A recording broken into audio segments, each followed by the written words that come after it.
Welcome. My name is Bill Kostick. I'm Farmington Hills City Manager. The program that you are about to see is a brief explanation of the city's capital improvement program.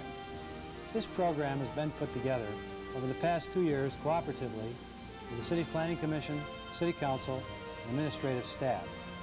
It's a listing of the city's most vital and pressing urgent capital needs. Included in this program are several improvements proposed to the city's major and local street network. Major storm drainage improvements are proposed. It includes improvements to the city's sanitary sewer and water systems. Public facility improvements planned for call for the construction of a proposed new police building, which is badly needed. In addition, we hope to implement a 911 phone dialing system. The program also proposes several other improvements to the city's park system, sidewalks along major roads in the vicinity of schools, and improvements to fire stations and the city's DPW facility. The program calls for acquisition of several major pieces of equipment used by the city's Department of Public Works to maintain roads and drains, and finally, the purchase of several major pieces of firefighting apparatus. We want to explain to you, the residents and taxpayers of Farmington Hills, what this program is all about. We think it's vital and necessary. It's essential if this community is to continue to move forward. I'd like to invite you to walk with me through the city facilities that we're talking about. We want to go out in the community and take a look firsthand at some of the projects we're proposing. Would you please join me?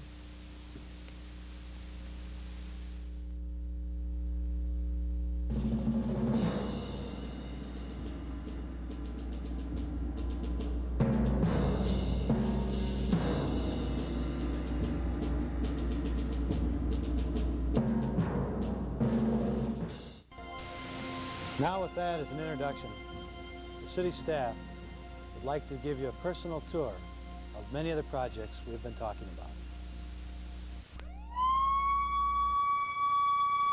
Hello, I'm John Nichols, Chief of Police in Farmington Hills. Our #1 priority here has always been to improve the quality of service we give our citizens. To accomplish that, the construction of a new police facility is an urgent necessity.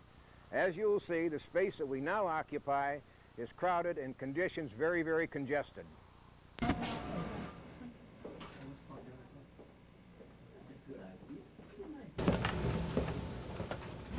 This is our multi-purpose room. It serves as a report room for officers, as a repository for extra police equipment, as an assembly and debriefing room for officers preparing for roll call, and on occasion has served as a temporary detention cell for people who are arrested in mass arrest situations. Enactment of the capital improvement program will give us an opportunity to operate more effectively and efficiently.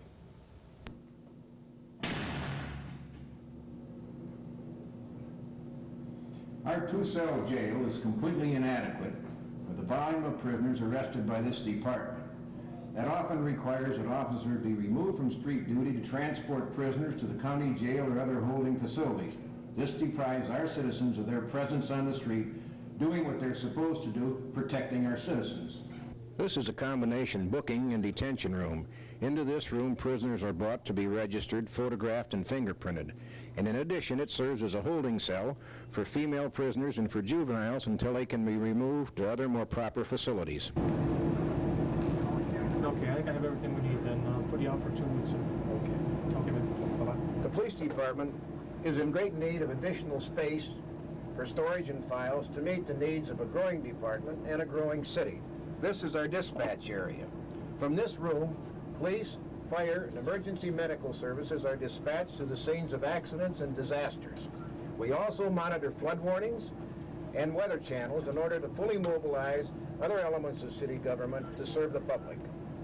In severe weather conditions and emergencies, with hundreds of calls coming in from the citizens, with emergency units and utility crews being dispatched, and with our dispatchers handling radio traffic and communications from the field, well, you can see why we need more space. This is a portion of our record bureau. In this area are housed the computer terminals that handle inputting and extracting data from the county system and from the state and national systems. We also do our microfilming in here, and many sensitive records are stored here. As you can see, the area is extremely congested and work is difficult at best.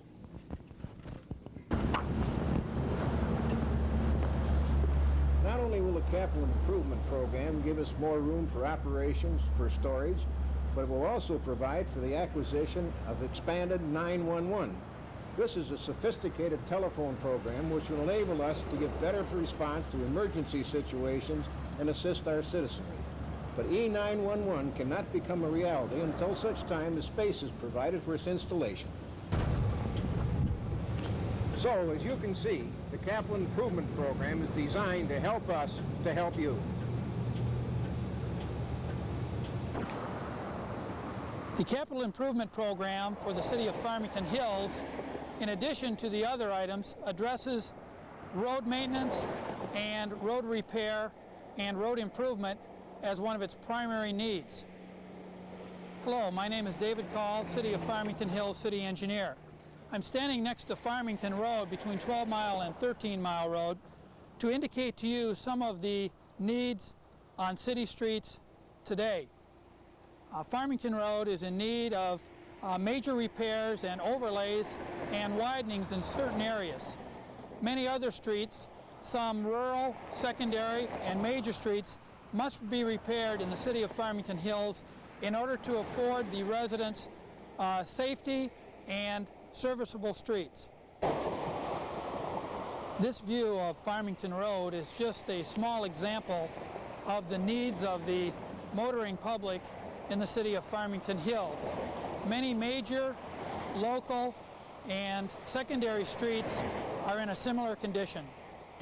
Several roadways and intersections are in need of expansion due to the heavy overload of vehicles traveling on them daily. In the background is the intersection of Farmington Road and 12 Mile Road, which is overloaded at peak periods of time during the day. In addition, 12 Mile Road is overloaded and needs additional laneage. The area of 12 Mile and Haggerty Road intersection has an inadequate number of lanes which cause both frequent and extensive traffic delays.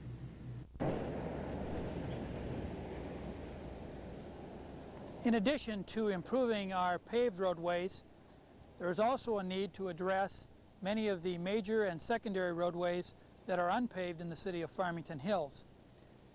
At the end of this 6-year capital improvement program, many of these roadways are scheduled for paving. In addition, funds would be set aside to pave many subdivision local streets. This map shows planned improvements to roadways and intersections in many areas of the city. The intersection improvements are shown as the areas marked by a dark circle, with the roadway links to be improved shown by the heavy dark lines, such as this section along 12 Mile Road. The possible paving in this area will complete the major road system in the City of Farmington Hills. Shown here are 3 intersections which are in need of improvement. Improvement to Orchard Lake Road north of 10 Mile to I-696 is also planned. The gravel section of Drake Road is also scheduled for paving. Improvements to the Grand River and M102 interchange are also shown. In addition to road improvements, many sidewalks will be extended along major roads to facilitate pedestrian traffic.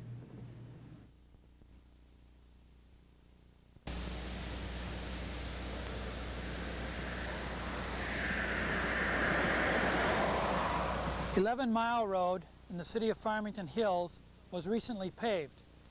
It originally existed as a gravel roadway between Halstead and Drake. Several road improvements are scheduled in the capital improvement program. We would hope that by making various types of improvements, we might better serve the motoring public in the City of Farmington Hills." Hello, I'm Doug Gaynor, the Director of Special Services. Within the capital improvement program, there are 2 specific projects proposed.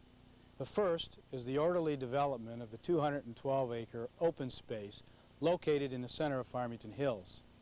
Some of you may know this designated area as the Spicer Estate. The property has gentle rolling hills, meadows, woods, and a tributary of the Upper Rouge River. Acquisition through a grant from the Michigan Land Trust Fund and funds from the City of Farmington Hills should be completed by the end of calendar year 1984. The Parks and Recreation Commission, along with a large number of interested residents and special interest groups, will recommend to the City Council how the property should be developed for use.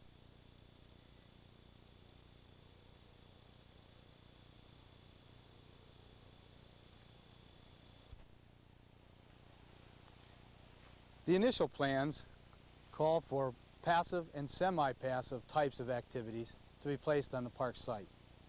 Those activities might best be defined as cross-country skiing, nature trails with a nature interpretation center, hiking, jogging, and possibly a fitness trail.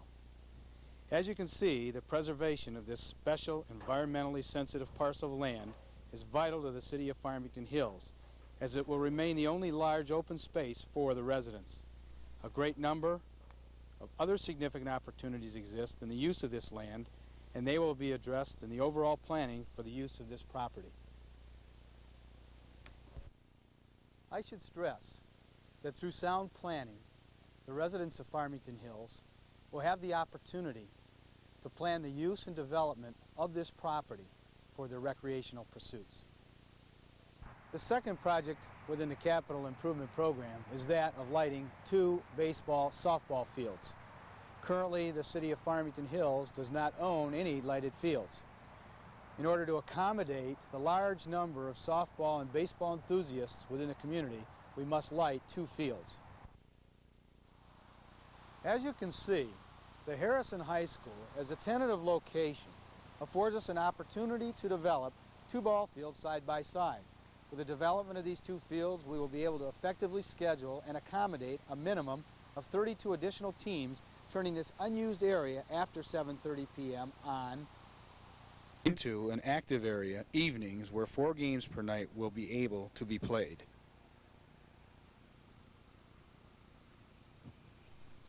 In 1984, over 100 softball teams with 20 adults on each team participated in the Farmington Hills Parks and Recreation softball program.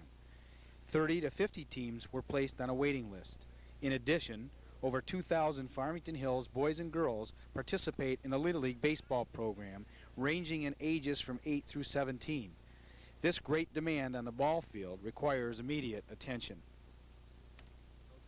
The capital improvement program, as adopted, will give us an opportunity to accomplish these 2 projects. Hi, I'm Tom BSL, your Public Services Director in Farmington Hills. Part of public services is storm drainage. In the intersection behind me, you may think that the major thing you want to do is get rid of the traffic and get it through the intersection. However, this intersection has other problems. And these problems have to do with storm drainage. When a rainstorm is sufficiently intense, the rainwater will overload our ditches and pipes.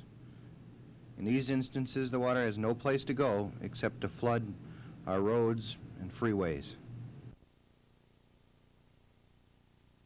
Solutions to these type of problems require some major construction throughout the city.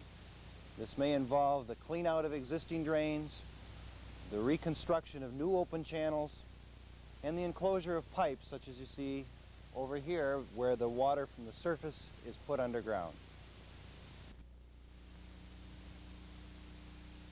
Another type of solution captures the rainwater before it gets to the major drains. Behind me is a detention basin in the local subdivision that captures this rainwater, stores it, and releases it at a controlled rate so that the properties downstream don't get flooded during a heavy rainstorm. Intersections and roadways are not the only places that are flooded. Subdivisions in our residential areas can also suffer the damages that occur because of a major rainstorm and flooding.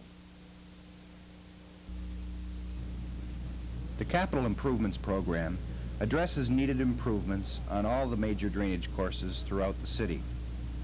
The dark areas represent proposed storage basins The dotted lines are recommended ditch cleanouts and new pipe installations. For example, this area, which includes the Kenderwood and Westbrook subdivisions, would have storage basins built upstream to capture the water before it gets to the subdivisions where the flooding has occurred in the past.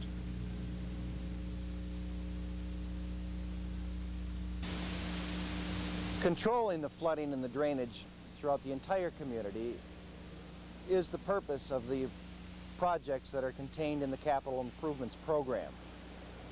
It addresses the entire city as a major drainage system as opposed to an individual area. It is all of our responsibility to ensure that the community of Farmington Hills drains adequately. As the community continues to grow, so do the needs for better sanitary sewers. Farmington Hills is no exception. A good sewer will take the effluent and discharge it to a treatment plant rather than putting it into our streams. When a sanitary sewer gets overloaded, the alternative to discharging it into a stream is to allow it to back up in the basements of homes and businesses in the area. The sewage projects contained in the Capital Improvements Program will allow the city to develop to its ultimate potential and at the same time reduce the health hazards to our residents.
I really don't have much faith in it.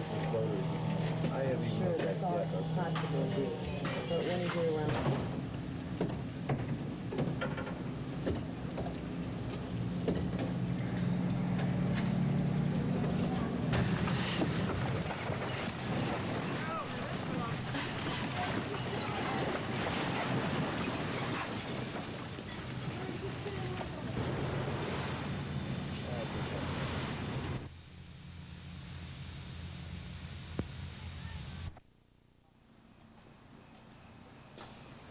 Hi, I'm Rich Marinucci of the Fire Department.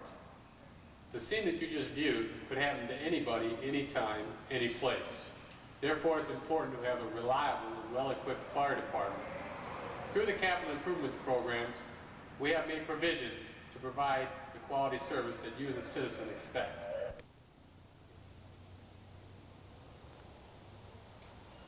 Reliable apparatus is a basic need of any fire department. Through the capital improvements program, we're able to replace and repair our apparatus in a timely fashion.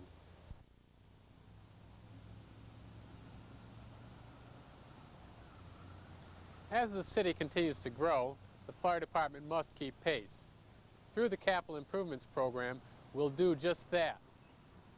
The plan calls for the renovation of existing fire station number 3 and the possible addition of a 5th fire station located centrally within the city. In addition, we must use the plan to maintain our existing equipment and replace it on a regular basis.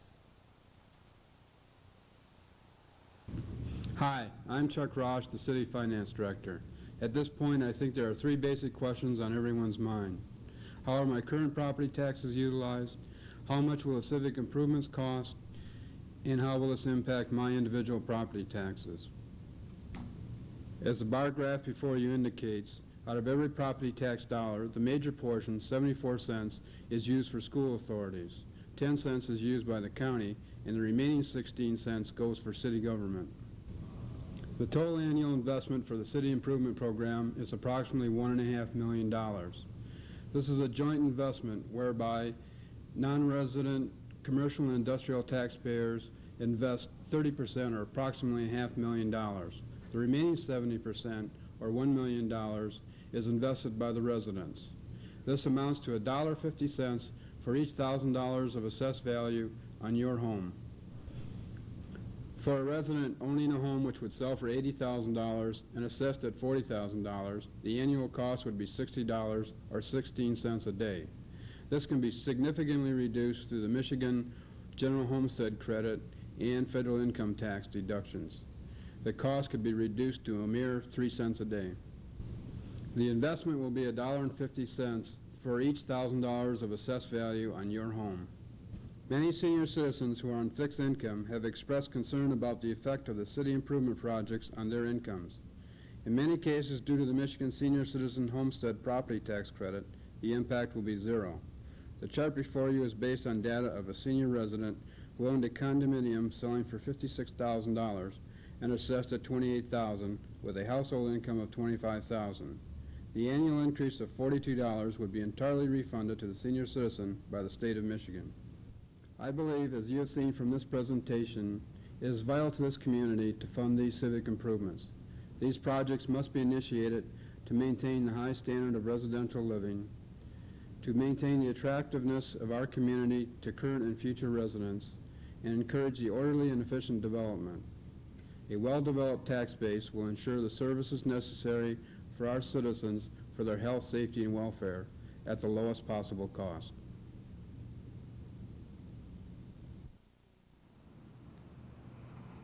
I'm now standing with Floyd Carnes, who has been our city clerk for almost 30 years. Floyd? Bill, I think this points out the needs of the community in regard to police, fire, and roads, and other programs that are very vital to the community. Well, I thank you for spending the past few minutes with us. We sincerely hope that you have learned something more about your community and its many needs. And finally, we encourage you to get out and vote on November 6th. Thank you.